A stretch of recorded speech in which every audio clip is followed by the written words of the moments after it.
I kind of went in knowing and hoping to have an impact on my Black students. What I didn't realize, and I'm realizing, is it's also really important for my students who are not Black. Like, it's important for my white students to learn from and look up to and be challenged by somebody who does not look like them. Welcome to the show, Good is in the Details. I am your host, Gwendolyn Dolske. In this episode, I have two of my co-hosts with me, Rudy Salo and Konstantin Hatcher. And as promised, this conversation is going to be about part one of the Raffle. It's by Randy Smith. But this conversation is really flowing from discussions about education, about politics, about Los Angeles, about the benefits of discussing sci-fi and dystopian literature. And I have the perfect guest to go over this. He is a former student of mine from Cal Poly.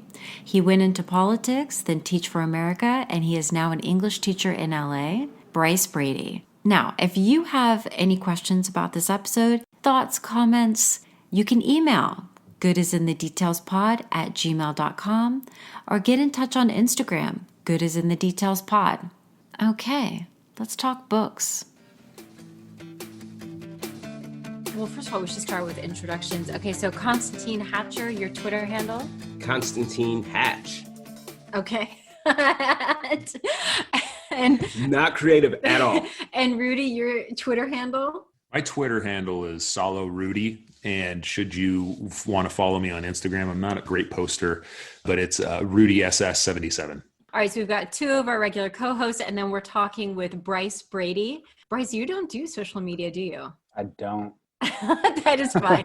That's amazing. Bryce, apparently, according to the last episode that we just released with Matt Ritter, you cannot be a stand-up comic because apparently the only way you can be successful as a stand-up comic these days is if you have a social media account. Right, but then when you post on your social media account, you'll get canceled. Exactly. That's well. If you I haven't listened to the episode, did you? Know, okay, yeah. That's right. That was my argument.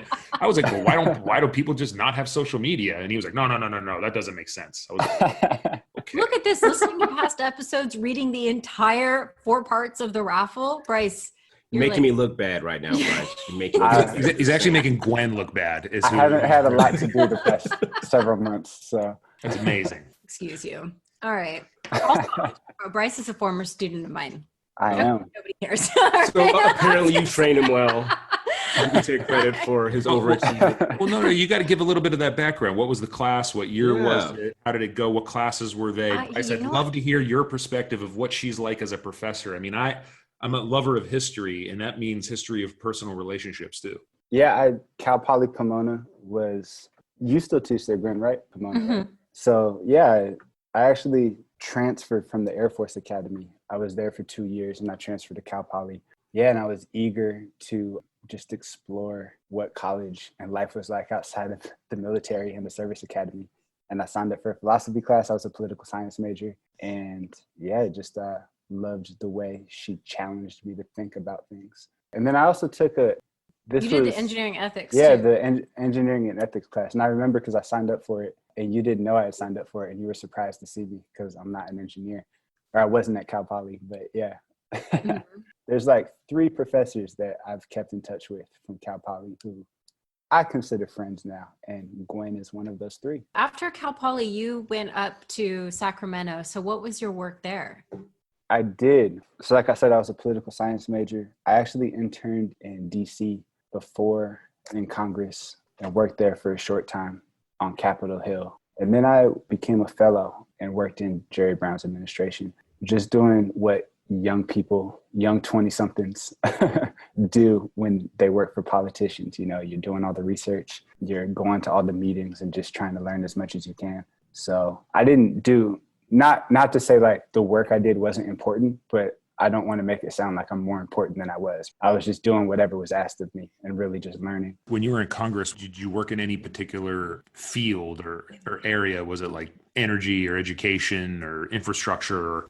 I mean, I was real young. I started out as an intern. A lot of it was just phone calls. The thing that I became known for in the office was giving tours of the Capitol because I like to think I'm a pretty personable guy. So you're the tour guy. Exactly, which was a lot of fun. And then once I got more responsibility, my field was education, which makes sense because now I'm a teacher. Yeah, did that have influence on you to go into teaching? Or did you know you wanted to go become a teacher before you even did that?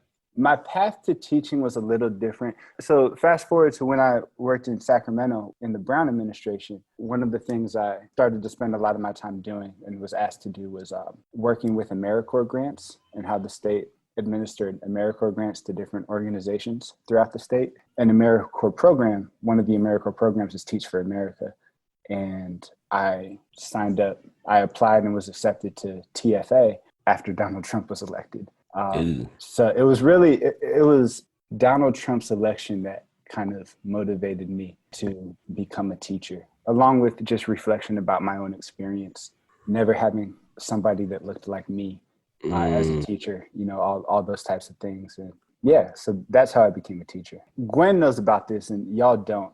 And the listeners certainly don't know about this, but I'm a Black person with a white mother, spent most of my life growing up in spaces that were not Black spaces. And I just didn't want to continue that in my life. So once I finished TFA, I moved back to LA where I'm currently teaching. How did you get into teaching English? Did English become your passion, or I don't know how TFA works. Do they tell you what you're going to teach? And do you like being an English teacher? So your second question first, I love being an English teacher for reasons that I'm still discovering why I love being an English teacher. But my degree's in political science. I always loved reading, but I never thought I'd be an English teacher. When I signed up for TFA, you know, I thought I was going to be like a history teacher teaching American government or something like that. And there was a need. TFA said, you're going to get your English teaching credential. And that's how I became an English teacher. I will say that back to your point about wanting for kids to be able to see teachers that look like them, especially like Black male teachers, is actually so important and critical in terms of student outcomes. And that's one of the biggest holes in our education system. One of the root causes, not obviously not the only, there's numerous of, you know, social economic problems, but big chunk of that is because there's not that Black men in the classroom where that Black males can look up to and have that, especially when you factor in some of the surrounding phenomenon around, when we're talking about communities, you know, of color that are oppressed, where they don't have those opportunities. And so having a Black male as a role model, especially in cases where they may not have that role model because of terrible criminal justice system that is pulling men out of the home and putting them in jail, not having that role model is a definite foundational problem. And so being able to have more Black, I've talked about that in many different spaces about how important and critical that is to that development. And so kudos to you that you're out there really doing it. And so I know that that's, you know, you sometimes don't even realize the impact you have on lives, but I guarantee you are impacting lives. If they can come to class and see someone that looks like you as their teacher, that's so meaningful and impactful. Even my sons talk about when they have a brother teacher, like they get so excited. They're so much more engaged. The dialogue is real and meaningful. And there's just a level of understanding that goes with that makes their educational experience so much richer. So I just wanted to highlight that point in my practical experience, but also I've done some work around education advocacy too, and work for an organization called Educators for Excellence. They have a chapter here in LA. I work for that chapter. And just, it really gave me a real good insight into like much more into the teaching profession, how critical it is and some of those issues. So, well, Bryce and I had shared a couple of Malcolm Gladwell's episodes, and one of his episodes was on Brown versus Board of Education. And that one of the issues was that as a result of that all of the Black teachers were let go, given pink slips, because white families in an integrated school did not want their children taught by a Black teacher. So you have this entire class that is wiped out. And then Malcolm Gladwell talks about the repercussions of that if you have a white student and Black student and a white teacher, and let's say they're both excelling, they're exceptional, they're less likely to be noticed by a white teacher than by a Black teacher. And they're going to be punished much more strictly. Yeah. 100%. I mean, before we started recording, we spoke about the episode on Blackness that Konstantin and Gwen that y'all recorded back in February. And one of the things you spoke about, Konstantin, was just about in your just development as a human being and in your professional development, how learning how to like not hide your Blackness is something that you had to be intentional about doing. And that's something that in my role as an educator, I'm very intentional of not like, yes, I'm a Black man, and that's obvious when I walk into a space, but also bringing my Blackness into everything I teach, right? And so like, Gwen, to your point about the negative impact of Brown v. Board of Education and assuming that white teachers were the best teachers and putting them into all the classrooms with integrated schools. One of the things is, and I'm speaking personally from my experience as a student who only had white teachers, is the comfort of my white peers, my white classmates was prioritized over my pain as a Black person, right? So like, we could be reading To Kill a Mockingbird or any American literature. Take your pick. None of which was written by Black people, by the way. No. But, you know, like the N-word is said or something's not understood, or To Kill a Mockingbird is a great example. None of the Black characters have voices. You know what I mean? And that was never acknowledged. Or if I was expressing discomfort or pain or calling something out and making my white classmates uncomfortable, my teachers would often or always focus on comforting my white students instead of like understanding and acknowledging the pain. So, I mean, that's something that I'm really intentional about. And then just to follow up real quick on what you were saying, one thing that I noticed about, I mean, just in the time I've been a teacher, I kind of went in knowing and hoping to have an impact on my Black students. What I didn't realize, and I'm realizing, is it's also really important for my students who are not Black. It's important for my white students to learn from and look up to and be challenged by somebody who does not look like them. 100%. Because that hopefully will have positive consequences down the road. Helps to bring that layer of understanding, and just understanding Blackness is not just this caricature that they see on a rap video or demonized, you know, the next victim by police violence, but an actual human being just like them, the teacher, doctor, a lawyer, all the things that we are, that we often, people don't remember that we are, because they don't have that experience of being around Black folks. What is a piece of literature that you have brought into the classroom that might not be like, I'm curious, what's something, because that's one of the ways also for example, with teaching the engineering ethics, there's been stuff on ethical theory does not actually create ethical human beings. Like, if you want to accomplish that, and that one of the best ways is through literature, that increases empathy, points of view, understanding. So I'm curious, what literature are you bringing into your English class? The essential question for my class for 8th grade English is, what do we mean when we say we the people?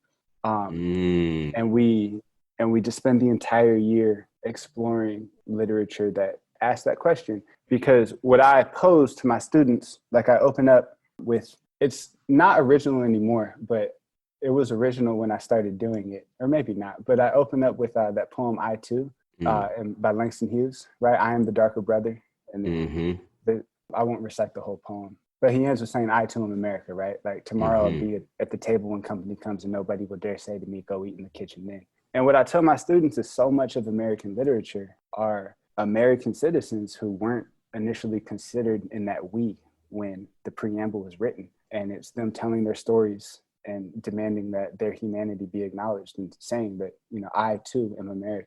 How that looks functionally in terms of what we study. For example, when I teach To Kill a Mockingbird, I couple that with, so we do our To Kill a Mockingbird unit, and then once we finish that, then we study Kendrick Lamar's album To Pimp a Butterfly, as if it were a book, right? So like, if it's a sin to kill a mockingbird, then what do we think about Uncle Sam's propensity to pimp a butterfly? And, you know, what would happen if, like, Tom Robinson's grandchildren, if they got to tell their stories in a way that Tom Robinson never did? You know, what might that look like? So that's an example of how I add Black voices to the canon. It's also, I mean, Rudy, I know you care a lot about, like, the city of Los Angeles, right?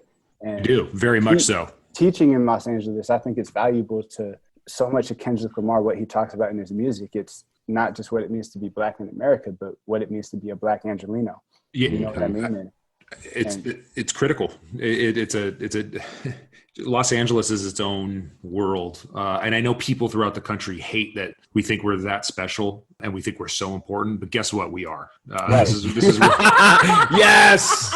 I've been telling people this for years. I mean, it's true. This is where media is. This is where defense has been. This is where some of the leading institutions in the entire country are. This is where some of the best sports is. This is where some of the best thinkers are.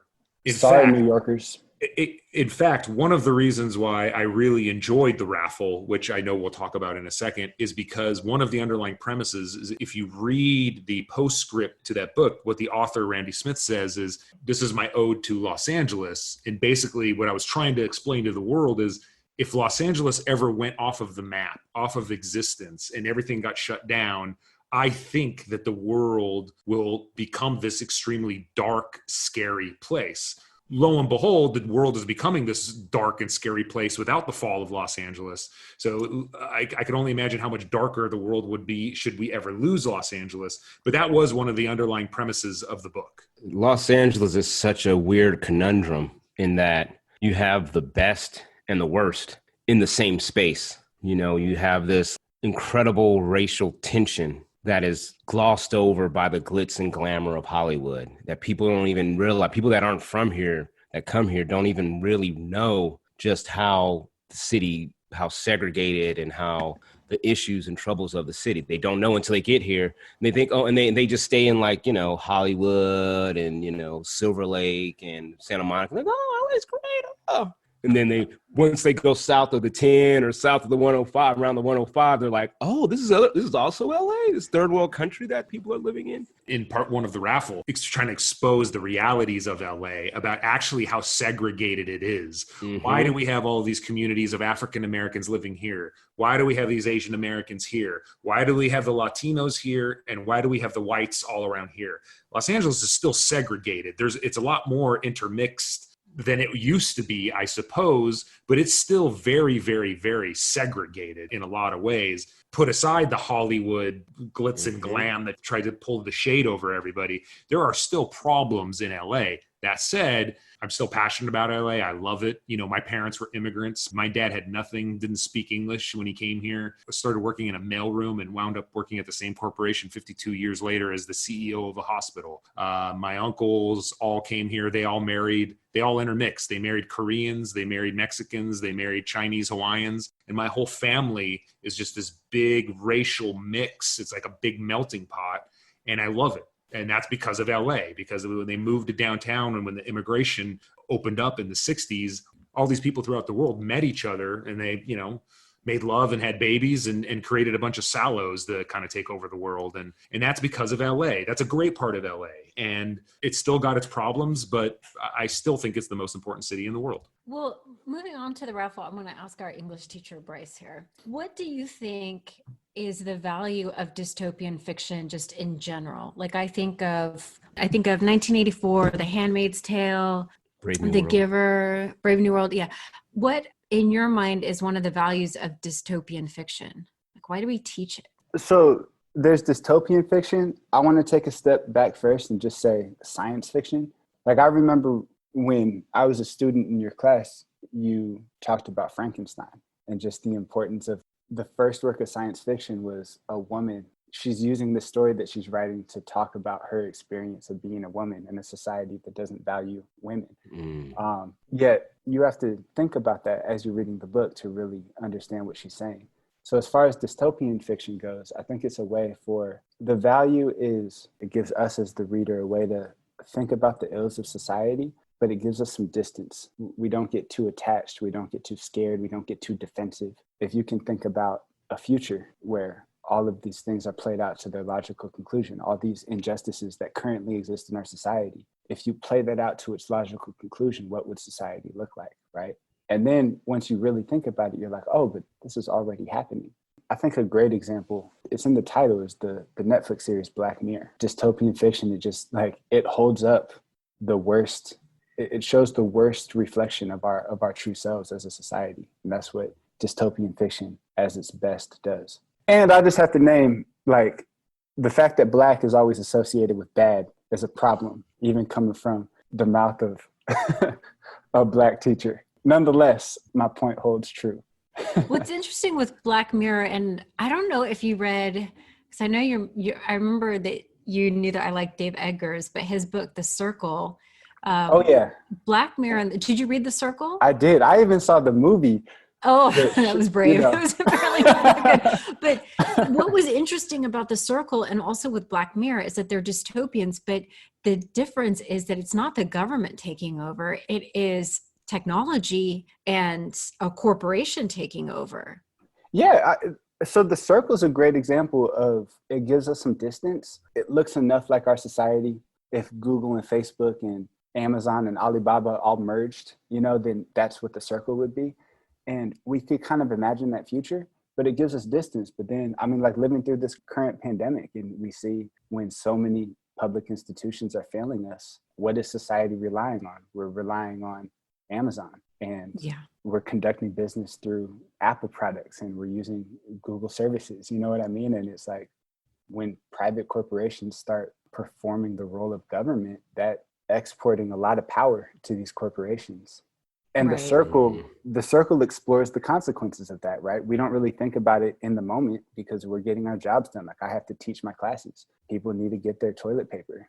But then a dystopian novel like The Circle, it's like, well, when we export that power, then what happens once the companies have all that power and they don't have benevolent leaders at the helm? Rudy, I think you would like it. One of the lines that stands out to me is this, something that's chanted as privacy is theft. There's a young girl that starts out, it follows her working for this corporation called The Circle, which is essentially like Google, Facebook on steroids. And I think one of the creepiest parts about it is that she loses her capacity for thinking because she is constantly tuned into what is happening on social media as her job. And so her own train of thought is dissipates.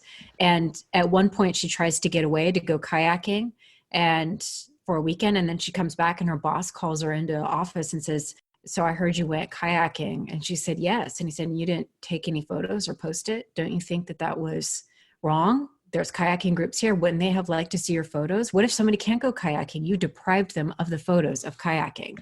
And it is so creepy. And it just morphs into this, and they chant privacy is theft. I would like that. And I feel like our society is kind of becoming a little bit like that in some ways. Not to give too much away, I know that this discussion is only supposed to be on part one of the raffle, but later on in the raffle, those big tech companies do get nationalized and do become a part of the new United States. And the reality is, it's been hit on the head. Those companies are providing services that people already think are a part, that they have a right to. We've talked about on multiple episodes the fact that people think they have a right to Facebook, that they have a right to Amazon, that they have a right to Netflix, and they have these rights that are associated with these private companies. So mentally, people think that these are already part of their, constitutional rights, that they have access to these companies. Are we that much farther away than having the government come in and say, okay, you guys are a part of us now? There's certain people that believe that these corporations are already working with the government in order to follow some of us, in order for security reasons, for all kinds of stuff. I mean, it's not that different than them just being government owned. Some people think that. I'm not surprised that it's already part of literature. It's going to be a continuing theme. The lack of privacy, the over focus on security, right? When people just continue to be scared to live, the pendulum is going to swing towards security. And that's when society is truly going to change. And I'm sure there are plenty of people after a result of all of the protests and people saying that they don't want police anymore, even though they don't really understand what defunding the police means, that they might want the pendulum to swing even crazier into the super security world. And, we're not that far off from having robots and AI following us. You already see drones being used throughout the world in order to police certain COVID-related populations. So the use of drones is just going to continue to happen, although it was predicted in the raffle over 4 years ago. Okay, so we should talk about the raffle. Or did you want to? No. I think one thing just as interesting is, if you look 20 years ago, some of these thoughts of these dystopian narratives seem so far off, where now some of the causal factors of somehow these declinations of society into these crazy dystopias actually are super close. And you could see how a couple quick twists when you have a president that's talking about dominating protests, how quickly that can turn into occupation, could turn into... How about a president that wants to create a Supreme Order Court, a court that oversees the Supreme Court whenever he doesn't like the laws coming out? And that, by the way, is in part 2 of the raffle, is the disposition of courts and the disposition of lawyers and getting away from our traditional checks and balances of laws and courts. We have a president that wants to go down that road. I think we should just let him work on Space Force. I mean, he's already gone down that road. If the impeachment hearings, just not allowing evidence, not allowing people to testify, just, brazenly and boldly saying, I'm not going to do it. And then the cowards in his party that started out talking about him like he was a dog, and now all of a sudden they're nowhere to be found and follow him like blind sheep. I might be a little biased. I was gonna say, okay. We're seeing that right now, and people don't really realize how quickly in a society, once laws stop applying and people start seeing that, how quickly a society, our social contract is not really, it's really a contract. I'm going to obey these rules and laws. Everyone abides by them, the majority of people. And so when more and more people start seeing that the laws aren't being applied and they don't matter, society can break down really, really quickly. And if you look at history, as you know, that's kind of the start of where things fall apart for societies and they fall into revolution, chaos, and I think the Black community has always known that. But what's happened is that because it's being filmed all the time, people who are not Black are starting to see, there are violations of the rules of society. We can see that happening. And like carrying Skittles or falling asleep in your car should not be death sentences. All right, let's get to the raffle. Let's hear what the English teacher's initial thoughts are on this independently published book. Is this story something that you would ever even suggest to your 8th grade students to read? Yes. Again, especially being my 8th grade students live in Los Angeles, so they're Angelenos. And I just think it's really important that we, in the way we think about our role as citizens of the world, that we ground ourselves in we have a global obligation, right? We have an obligation as citizens of the United States, and we have an obligation as members of our community. So one thing about the raffle, for those of you who have not yet read it, it's so clear how much Los Angeles means to the author, how much the city and all the neighborhoods and the streets and the history that created the infrastructure of the city, how much that informs the experiences of people who live in Los Angeles.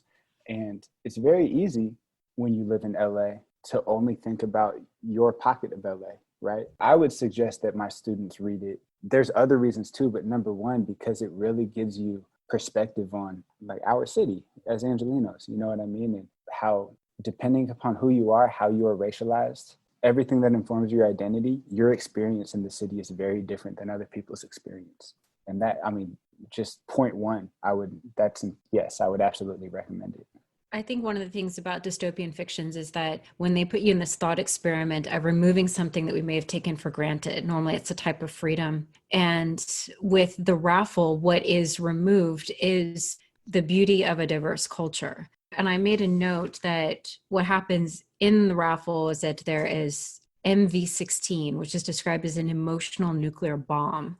And as a result of people who are infected with this, the infection causes one to only want to be around and feel safe around people who share the ethnic identity, DNA. And that seems absolutely creepy. That's one of the things that makes life in Southern California especially is fun, that I would be denied pretty much everyone around if that were to be the case. And it also allows us to recognize that racial tension, that is something that is a weakness in our society, and to have a terrorist organization use that and amplify it, and then say, here's this thought experiment where you essentially remove any ability to relate, to get to know, to learn from people with different backgrounds. Yeah. No, and I thought the interesting thing about that is that there are people in this city right now that are in that situation, that are not exposed to other races,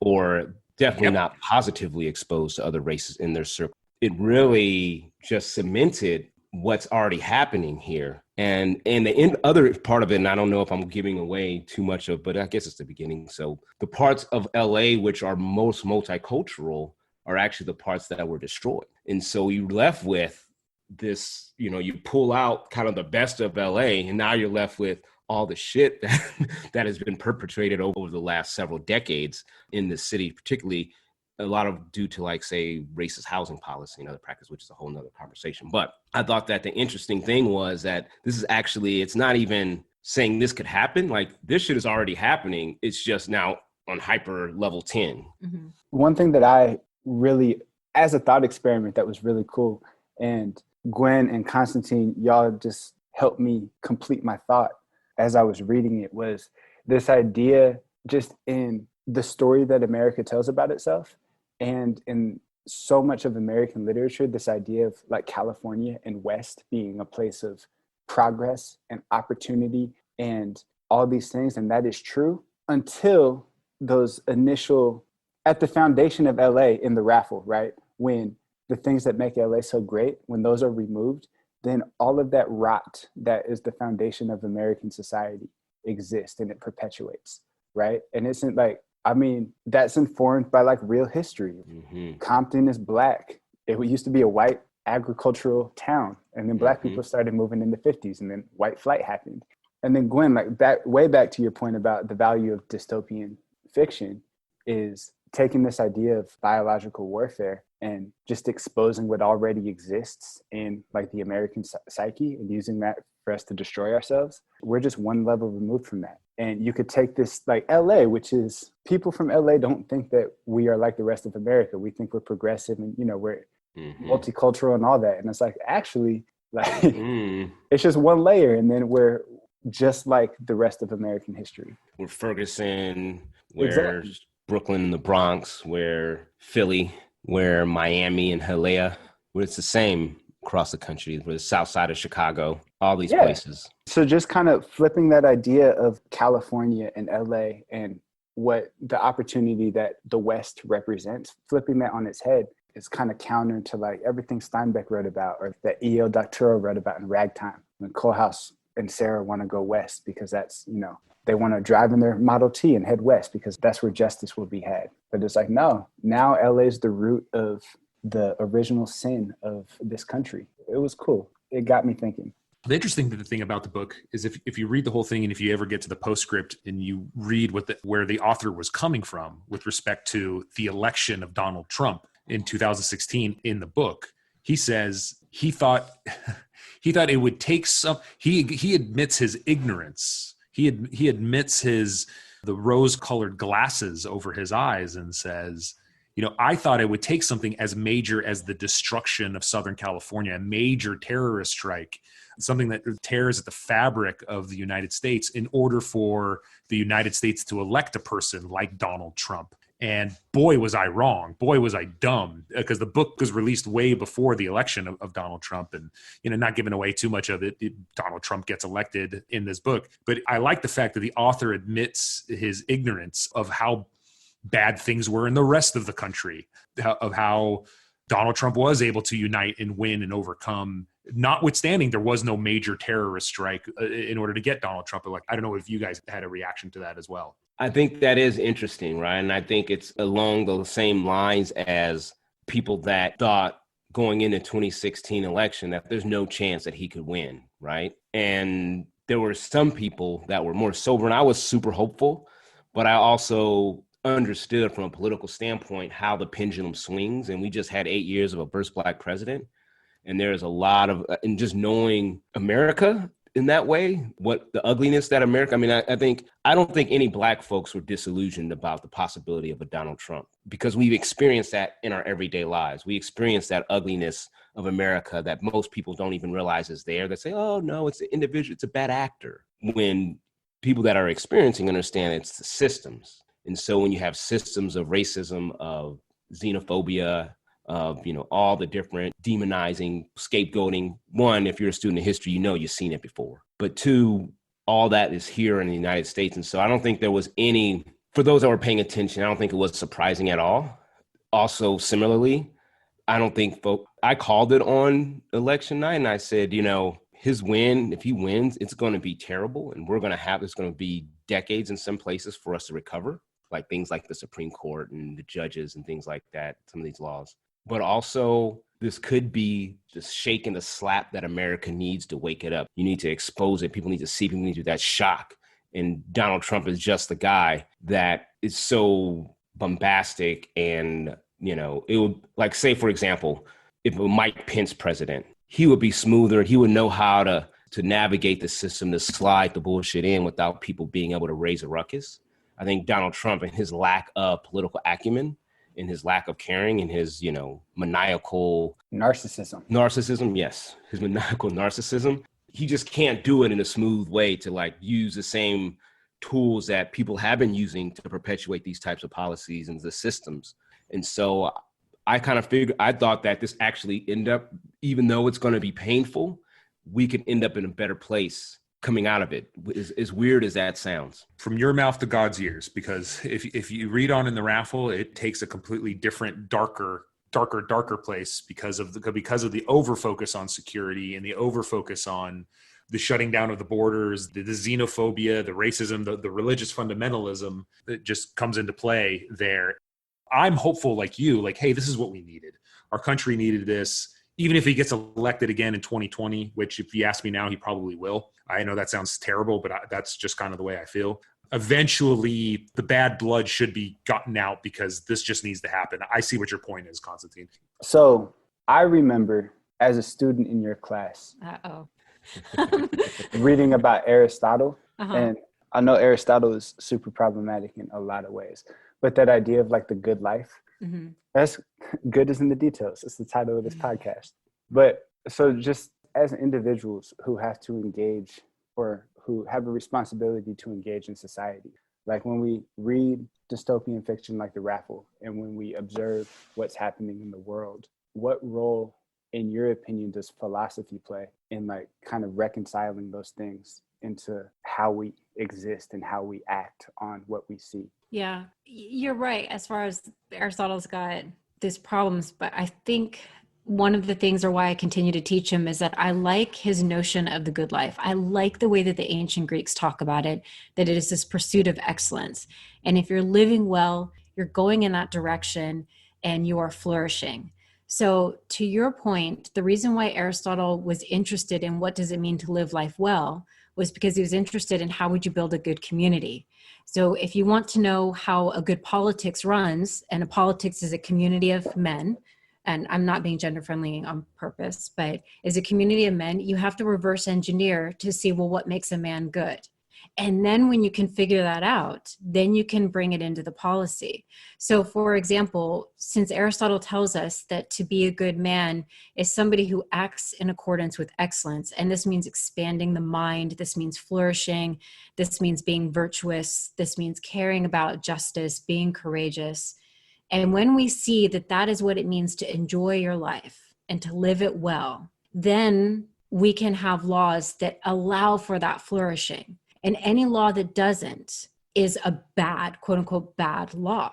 Anything that would hinder somebody's pursuit of excellence would be a bad law. So if there was a law that was passed that, women can no longer be educated, that would be a bad law. It would hinder my capacity for excellence. So I think that that's how it goes. And again, that's why I appreciate the Raffle. I think it's unique in this way, in that when we're talking about race, when we're talking about the diversity, and we're talking about Los Angeles, the dystopians that I've been raised with, like 1984, or let's say Ayn Rand's Anthem, these address a withdrawal of freedom. The Handmaid's Tale directly relates to women, reducing woman to her reproductive status. So that definitely spoke to me. But because a lot of the literature that is taught in elementary school, high school are by white authors, the discussion of this doesn't come up really. It just doesn't. And so the Raffle is able to say, hey, here's a dystopian where the central issue isn't race, or it's not about women, but it's about destroying the capacity to relate with the other, that forcing us to see somebody else as object or as a threat. Did I answer it? Okay. No, absolutely. And I mean, to build on it, so just like I see my role as an English teacher when I'm teaching literature is, and why I think literature is so valuable and important, is to understand what the raffle is saying, like the commentary that it's making about society, and then taking it to the next step. So like, if this is the flaw of society, how can we as citizens, as a part of that society, move forward in a way to make right those wrongs? Mm-hmm. And I do think that's what's so cool about literature, is it gives space to explore these things, and then you can bring in you can bring in philosophers, you can bring in politics, and you can apply it to the story in a way that it's not just like, well, this is what's happening in the story and this is what this symbolizes, but it's like, well, if we think about it through what Aristotle described as the good life, here is how that community could heal itself. You know what I mean? Yeah. And definitely seeing other people as a threat, preoccupying your mind, wanting to, objectify somebody else, reduce them to their ethnicity, just it doesn't allow for you to live well, and also doesn't allow for anyone else to live well. I think this is a side note, because we're talking about the main themes of the raffle, but something I really like is the way that the main character, Ramsey, when he's writing to his wife, that there's a real love there and a real sense of loss with this child. I really enjoyed that sentiment. For sure. I think the author's note at the end, I think he talks about the kind of the impetus for that was he had a long distance marriage with his wife. Like, he was living in LA and she was living in New York. And he just imagined, like, what if one day I couldn't travel? The infrastructure that enabled me to travel thousands of miles to see my wife was just cut off, and I couldn't see her. Much like what's going on today with exactly. barely any plane flights or anything. It was a virus that kind of shut everything down. Isn't that kind of strange? Or even like in 2016 with the ban, you know what I mean? Mm-hmm. Like, that sense of desperation and that sense of love definitely came through in that letter. Even when he was like, he wrote about like the first 90 minutes and he's looking at the clock because he's under a time crunch, and he's like, oh man, I have 2 hours to cover 9 more years. Like, I got to hurry up. It was great. Yeah. I loved it. That was powerful. Just having that juxtaposed with what was going on in society around him, right? That love and that still connection. And I think that connection with child, with wife, those are very human and universal. Those are those things that no matter what group you talk to, it may look a little different in how it plays out in their everyday lives. But most people around the world want to be with the person that they love. They want to be with their kids and have the opportunity to raise them and see them grow up and prosper. And that's the human element that combined, that unites us. I like how that was woven through the story of, in the time of this extreme xenophobia, right? And I thought that was that contrast was nice. It really kind of tied the story to like the human condition, right? Absolutely. I have a question for y'all. LA, correct me if I'm wrong, but my perception is that LA was a town, a city that was built around the automobile, especially like post-World War II. And the protagonist in the raffle, a dream of his was always to travel by bicycle along Route 66. And so just kind of taking that frame of, again, kind of like how it flipped the idea of West being a place of opportunity on its head, taking like the thing about LA, experiencing LA outside of a car, that's something that I noticed. And I just, did y'all notice that? What were your thoughts? Yeah, that's interesting. That first bike route and riding through the different communities of like South LA, and you really see that kind of, that separate. I mean, no better place to see that separation when you cruise down from the beach down the 91 all the way to the east. You start off in Redondo Beach, Hermosa, House, that area. And then you go to the kind of more Asian Torrance in that area. Mm-hmm. Then you go into some like really oppressed neighborhoods of Black and Latinos as you go through Compton and South LA, parts of Carson and Long Beach. And then you come back out, and now you're back in kind of the suburbs where it's like the Asian communities and, back in the white communities as you move into Orange County. It was interesting to take that ride, and you see that it kind of really set the tone for that racial separation that then subsequently happens due to the attack. I think the author, Konstantin's points are excellent, exactly pointing out where the story starts off and then he goes through these neighborhoods. It's pretty clear that he's familiar with how certain neighborhoods that he drives through are still racially homogenous for many historical reasons. takes himself out of the car because there's an EMP strike and he can't use the car. He initially tried to use the car, but got himself on a bike because on the bicycle, you're exposed, you're naked. The separation, the safety of the automobile gets taken away, and you could truly experience the racial disparity, the economic disparity. You can truly experience these things when you're biking through something rather than being protected in a vehicle. I think that was a purposeful thing done by the author to kind of take away that shield. In an automobile, I mean, you can't, LA and the automobile, you can't separate the two. They're part and parcel. We talk a lot about that on this show. But stripping away the ability to travel in the safety of the automobile and really getting the protagonist exposed was certainly done purposely in order to add more elements of fear, I think, on top of it. Because a car is protective. You can accelerate, you can drive faster, you got your doors, you put locks on it. On a bike, you're really exposed. Yeah, I mean, I just think about I live on the west side, right? If I wanted to drive, like hop in my car and go see Gwen and Konstantin, because y'all live like in Sierra Madre, so the Pasadena area. Mm-hmm. I mean, I would pass through a lot of LA, but I wouldn't see any of it because I'm just in my car on a freeway. You know what I mean? And yeah, I'll just be in my bubble. I'll be listening. Knowing me, I'd probably be listening to like Will Smith music because that's my guilty pleasure. But and just how different that experience would be if instead of hopping in my car, if I rode my bike or I took the bus and having to actually pass through all the communities between where I live and Pasadena. I think if I had to do that on a daily basis, my relationship with the city would be a lot different. 100%. And the vast majority of Angelenos just get around in a car, right? They don't have any they really don't, they go to where their job is and they go home. They don't really understand what's going on in these communities. They have no idea. They probably never ridden public transportation. They probably never ridden a bus. They probably never rode a bike. They don't really have any idea of the people that they live with. They have no concept of it.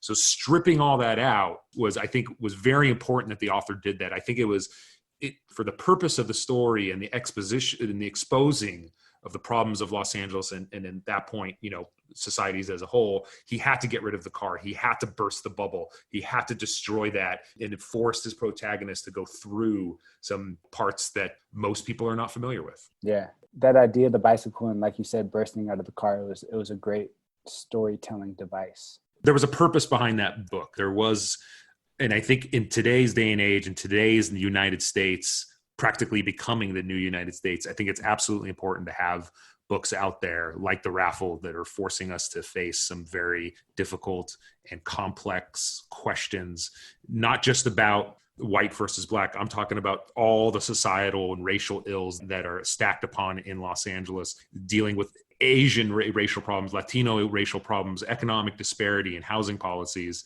that affect all of our lives is important. So when I'm telling my students to pick it up, where can they find it? I mean, it's available on Amazon. It's on Amazon Kindle for like $6.99. There's a published book. I know the author is working on a redone version of the book. He wasn't too happy with the editor that he used before, and he's picked up on a couple of mistakes that are getting fixed. I also know that the author is working on a podcast of the continuation of the story. So he's no longer going to be writing the story. It's going to be a fictional podcast of the continuing journeys of Ramsey, the protagonist. But they can get it on Amazon. That's really cool. That is cool. Wow. Well, Bryce, thank you so much. Thank you. It was great. Yeah, it was a lot of fun to nerd out with y'all. This is what I do. That was good stuff. It's nice to do it with adults and not 14-year-olds. Well, for sure. 3 adults and me and Zadie. I mean, come on, let's be honest. The 2 adults and me and Zadie. Yeah, there you go. Well, thank you for having me, y'all. It was a pleasure. Definitely have to do it again. Yeah. All right. Well, yeah, we'll do another book club. We'll do another book. I like it. I like these. We'll let Bryce pick the book next time. Pick it and tell me, and I'll read it. I'd love to do it. I love it. I love it. Looking forward to it. Thanks, guys. All right. Thank you. Bye. Thank you, guys. Bye.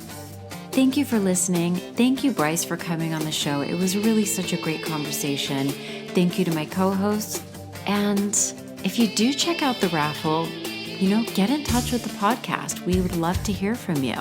And in fact, if you're listening to the podcast, take a screenshot of your favorite episode or this episode and tag us in it on Instagram. All right. And remember, if you leave a review, tell Rudy he's funny. Now stay safe, wash your hands, and stop hoarding the toilet paper. And bye. Did you get a haircut? No, I did. You look like you cleaned up. What did you do? No, I took a shower. I did.